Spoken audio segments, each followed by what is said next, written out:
এসব কি হচ্ছে সাজিস? আমি তো নিজের চোখে বিশ্বাস করতে পারছি না। আমি কোন সাজিসকে দেখছি? আমি দুদিন আগে সাজিসকে আর আজকের সাজিসের মধ্যে কোনো মিল খুঁজে পাচ্ছি না। সিগারেটের প্যাকেট, লাইটার, সিগারেট খেয়ে রাখা উচ্ছিষ্ট অংশ, এসব কি সাজিস? যেটা দেখতে পাচ্ছ সেটাই। কি হয়েছে তোমার? চোখ মুখের এই অবস্থা কেন? গতকালের পোশাক এখনও গায়ে রয়েছে। বাড়িতে অনুষ্ঠান হচ্ছে অথচ তুমি এখানে মরার মতো পড়ে রয়েছ। গতকালই তো ঠিক ছিল, আজ হঠাৎ কি হলো যার জন্য সিগারেট হাতে তুলে নিলে?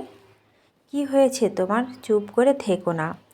চুপ করে থাকলে কোনো সমস্যার সমাধান হবে না। প্লিজ বলো কি হয়েছে তোমার? বাড়িতে অনুষ্ঠান হচ্ছে আর তুমি এনজয় না করে এখানে কেন এসেছো? যাও বাবা, এগিয়ে এনজয় করো। তোমার কাছে সময়ের অনেক দাম। আমার পেছনে অযথা তোমার মূল্যবান সময় নষ্ট করো না বাবা। কেন আমি আমার ছেলের রুমে আসতে পারি না? তার সম্পর্কে ভালো মন্দ জিজ্ঞেস করতে পারি না? সাজিস, ছোটোবেলা থেকেই যদি এই কাজটা করতে তাহলে আমার জীবনধারা অন্যরকম হতো বাবা। তোমার কাছে একটু সময়, ভালোবাসা চেয়েছি অথচ তুমি আমাকে দিয়েছো শুধু টাকা। টাকা ছাড়া তোমার কাছ থেকে কোনো দিনও কিছু পাইনি বাবা। অথচ আমি টাকা চাইনি, চেয়েছি একটু ভালোবাসা, একটু আদর, একটু যত্ন। বাবা হয়ে কখনো কোনো চাওয়া পূরণ করনি আমায়, কিন্তু এবার আমার একটা চাওয়া পূরণ করবে বাবা? অবশ্যই করব।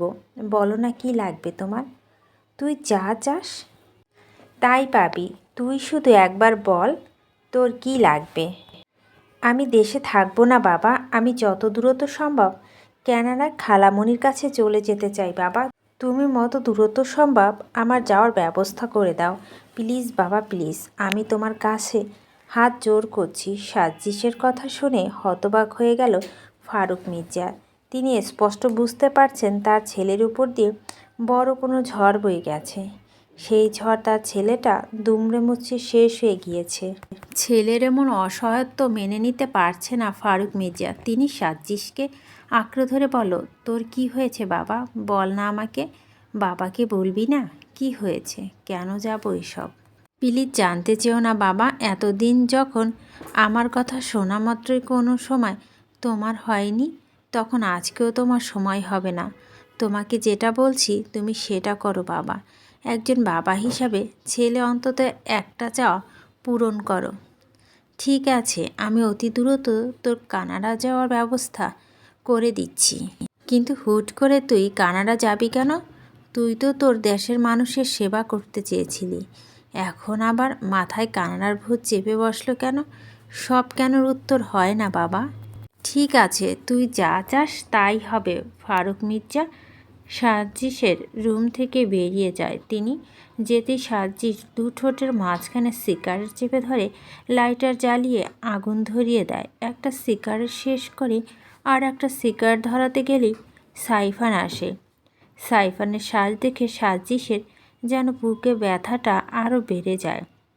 আজকে সাইফানের জায়গায় তার থাকার কথা ছিল, কিন্তু ভাগ্যের নির্মম পরিহাসে আর সে সাইফান আর তার সৌন্দর্যময়ী মধ্যে তৃতীয় ব্যক্তি। সে কারো মধ্যে দেয়াল হয়ে থাকতে চায় না। এর জন্য সাজিস দেশ ছেড়ে দেওয়ার সিদ্ধান্ত নিয়েছে। সাইফান সাজিসের অবস্থা থেকে বিচলিত হয়ে বলো, ভাই কি হয়েছে তোর? তুই এখনও রেডি হোসনি? আমি তো ভেবেছি তুই রেডি হয়ে গিয়েছিস, এজন্য তোকে নিতে এসছি। অথচ তুই দেখি দেবদাস হয়ে রয়েছিস। প্রেমে ছ্যাঁকা ঠ্যাকা খেয়েছিস নাকি ভাই? আমার এমন হিরো ভাইকে রিজেক্ট করার সাধ্য হলো কোন মেয়ের? সাজিস সাইফানের কথায় কান না দিয়ে বলল, তুমি যাও, আমি রেডি হয়ে আসছি। না, কোথাও যাচ্ছি না ভাই, আমি বিছানায় বসছি। তোকে বলে বিশ্বাস নেই আমার? বিয়ের দিন কি করেছিলি ভুলে যাসনি? তুই রেডি হ, আমি তোকে সাথে নিয়ে যাব, তারপর যাব। ঠিক আছে, তুমি যদি বসে থাকতে পারো আমার কোনো সমস্যা নাই বলে সাজিস ওয়াশরুমে চলে যায়।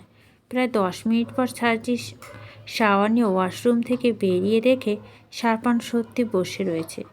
সার্জিস চটপট রেডি হয়ে শারফানের সাথে রিসিপশনে চলে আসে। এত এত মানুষের ভিড়ে সার্জিসের সর্বপ্রথম বধূরূপে বসে থাকা সার্জিসের দিকে নজর যায়। সিজদা চোখে চোখ পড়তে বুক ধুক করে উঠে, তার বুকে চিনচিন ব্যথা সৃষ্টি হয়। সাইফান স্টেজে যেতে ফটোগ্রাফ সাইফানের ছবি তুলতে শুরু করে। এরপর সিজদার ছবি তোলার পালা। সিজদা সিঙ্গেল ছবি তোলা হয়ে গেলে ফটোগ্রাফার বলল, এবার কাপল পিক তুলতে হবে, আপনারা দুজনে পাশাপাশি দাঁড়ান। ফটোগ্রাফার কথা শুনে শারফান এসে সিজদার পাশে দাঁড়ালো, কিন্তু এতে যেন ফটোগ্রাফার সন্তুষ্ট হতে পারল না। তিনি সিজদাকে বলেন, ম্যাম, আপনি স্যারের হাতের উপর হাত রাখুন, আর স্যার আপনি ম্যামের কোমরে হাত রাখুন। ফটোগ্রাফারের কথা মতো সিজদা কাঁপা কাঁপা হাত শারফানের হাতের উপর রাখল। শারফান সিজদার কোমরে হাত রাখতে কেঁপে উঠল সিজদা। ফটোগ্রাফ ফটাফট ছবি তুলে নিল। এরপর পোজ চেঞ্জ করে তারা আরও কাছাকাছি এসে ফটোশ্যুট করতে লাগলো। এইসব দূর থেকে দেখে সহ্য করতে পারছিল না সার্জিস, তার চোখে জল ছিল। সার্জিস রুমে আসার জন্য পা বাড়াতে শারফান সার্জিসকে স্টেজে টেনে নিয়ে ছবি তুলতে লাগলো। সার্জিস মুখে মিথ্যা হাসি ঝুলিয়ে ছবি তুলতে লাগলো। তখনই তাথই এসে সার্জিসের পাশে দাঁড়িয়ে সার্জিসের হাতের মধ্যে নিজের হাত দিয়ে বলল, ফটোগ্রাফার ভাইয়া, আমার আর সার্জিসের কিছু ছবি তুলে দিন, সুন্দর হয় যেন। সার্জিস কিছুটা বিরক্ত হয়ে তাথর থেকে নিজের হাত ছাড়িয়ে নিয়ে বলল, এসব কোনো ধরনের অসভ্যতা মেয়ে তাথই। অসভ্যতা কি দেখলে? জাস্ট হাত ধরেছি, চুমো তো আর দেইনি। তুমি এভাবে রিয়াক্ট করো কেন বলো তো? বুকে ব্যথা হয় তো আমার। Just shut up. লজ্জা করো না তো? তোমার মতো নির্লজ্জ বেহায়া মেয়ে আমি দুটা দেখিনি। তোকে এতবার বলছি তুই আমার চোখের সামনে আসবি না, তারপর নির্লজ্জের মতো তুই এসে আমাকে ডিস্টার্ব করিস। Just disgusting.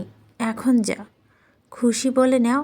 যখন তোমার ঘরের বউ হয়ে যাব তখন কিছুই বলতে পারবে না, শুধু ভালোবাসা আদর করবে। না হলে কিন্তু আমি রাগ করে বাবার বাড়ি চলে যাব। জেগে জেগে স্বপ্ন দেখা বাদ দে তাথই। আমি আগেও বলেছি, এখনও বলছি, তোর প্রতি আমার বিন্দুমাত্র ফিলিংস কাজ করে না। আমি তোর স্বামীরার মতো ভালোবাসি, এতটাও নয়। একটা নারীকে দিয়েছিলাম, দ্বিতীয় কোনো নারী এমন দেওয়া আমার পক্ষে সম্ভব নয় বলে সার্জিস রিসিপশন থেকে বেরিয়ে যায়। সার্জিসের যাওয়ার পানে তাকে তাথই বলল, কি বলে গেল সার্জিস?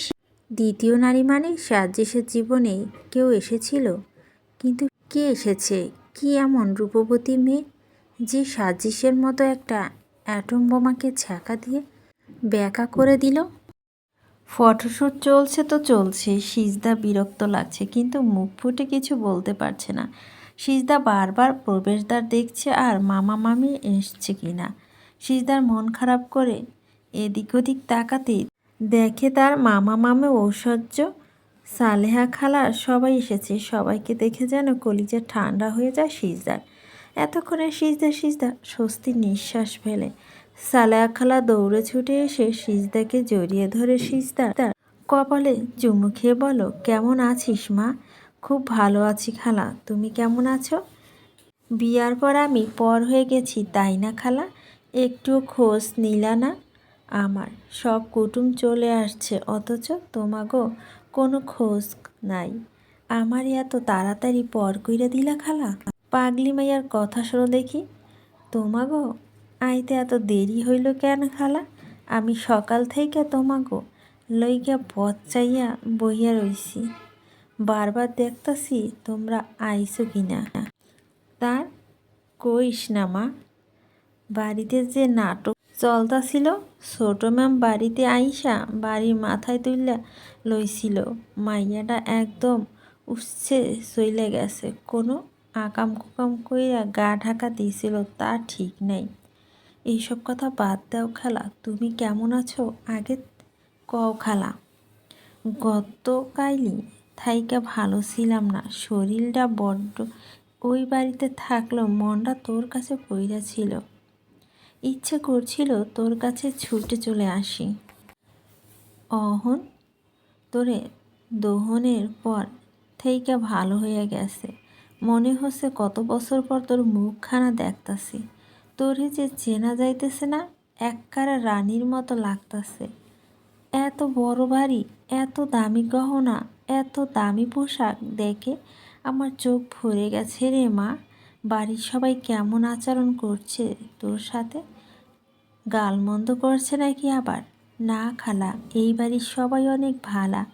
আমারই সবাই আপন করে নিচ্ছে। মনে হচ্ছে আমি যেন তাদের কত দিনের চেনা। আমি তাদের আপন কেউ। সবাই খুব ভালা খালা। মাইয়া মানুষ সুখে আছে, এইটা শুনলেও ভালো লাগে। সালেহা বেগমকে কথা বলতে দেখে রাশেদ চৌধুরী, বিথি চৌধুরী, ঐশ্বর্য সবাই সিজদার দিকে এগিয়ে আছে। রাশেদ চৌধুরী সিজদাকে বুকে জড়িয়ে ধরে কপালে আলতো চুমু খেয়ে বলো, কেমন আছিস মা? ভালো আছি মামু, তুমি কেমন আছো? তোকে দেখার পর থেকে অনেক ভালো হয়ে গেছি আমি। তোকে একজন উপযুক্ত মানুষের হাতে তুলে দিতে পেরেছি। সাইবান তোকে অনেক ভালো রাখবে। তোকে আমি একটা নতুন জীবন দিতে পেরেছি। এখন আমি মরেও শান্তি পাবো রে মা। মরার কথা কইবা না মামু, আমার কষ্ট লাগে। ঠিক আছে মা, আর কখনো বলবো না বলে রাশেদ চৌধুরী এটা ওটা জিজ্ঞেস করে ফারুক মির্জার সাথে দেখা করতে চলে যান। তিনি যেতেই ঐশ্বর্য সিজদাকে পিঞ্জি মেরে বলে, অনেক মেয়েদের সোনার কপাল হতে শুনছি, কিন্তু তোর তো ডায়মন্ড কপাল রে সিজদা। রাজা, রাজকুমার, রাজত্ব সবই তোর হাতে। আমি তো ভাবতে পারছি না তুই এই বাড়ির বউ। তুই কখনো ভেবেছিলি কাজের মেয়ে হয়ে এত বাড়ির বউ হয়ে আসতে পারবি? এসব কিছু হয়েছে আমার জন্য। চিন্তা করিস না, খুব শীঘ্রই আমি এই বাড়ির বউ হয়ে আসবো। এই বাড়ির বড় ছেলে সাজিস মির্জার বউ। সাজিস মির্জার বউ কথাটা শুনে চমকে উঠল সিজদা। সিজদা মনে মনে বলো, আমি তো জানতামই না যে ডাক্তারবাবুর নাম সাজিস মির্জা। দাদি যান, ডাক্তারবাবুর সাথে আমার বিয়ে ঠিক করেছিল। ডাক্তারবাবু সেই পুরো যাকে নিয়ে ঘর বাঁধার স্বপ্ন দেখেছিলাম আমি, অথচ তিনি আমাকে বিয়ে করতে চাননি। আর চাইবেন বা কেন? আমি তো তার যোগ্য না। আমি জানতাম সে আমাকে বিয়ে করবে না। সে তার লেভেলের কোনো মেয়েকে বিয়ে করবে, আর সেটা হলো। যাই হোক, এখন আমি অন্য কারবো। তার কথা ভেবে কোনো কাজ নেই আমার, তবে তার প্রতি আমার কৃতজ্ঞতা সারা জীবনের জন্য। সিজদা থেকে কোনো রেসপন্স না পেয়ে ঐশ্বর্য আবার বলো, বড়লোক বাড়ির বউ হয়ে অহংকারে মাটিতে পা পড়ছে না তোর? আমার প্রশ্নের উত্তর দেওয়া ও প্রয়োজন মনে করিস না।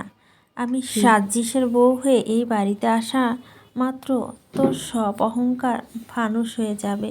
তুই আবার আমার চাকরানি হয়ে যাবি। যার স্থান যেখানে তাকে সেখানে মানা। ঠিক বলছেন ম্যাডাম, যেমন আপনার স্থান জেলখানায়, আপনাকে জেলখানাতে মানাবে।